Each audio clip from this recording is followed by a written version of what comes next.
So today, guys, we're gonna see the gender of the baby for the first time. My mom already knows the gender, and she's gonna pick the drawing that I have made. I made a girl and a boy, and she's gonna fold it and put that here. So let's get started, you guys. So here's the box.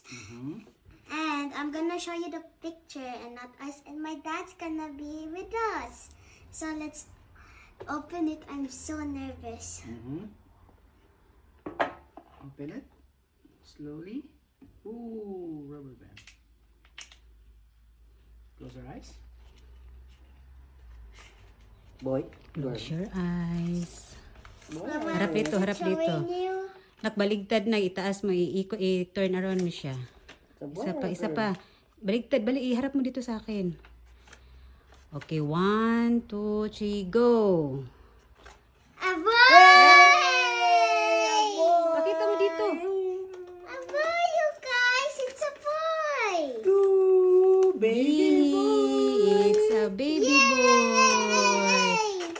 Are you happy? Yes! Oh, baby boy. Wow, baby Yeah. boy.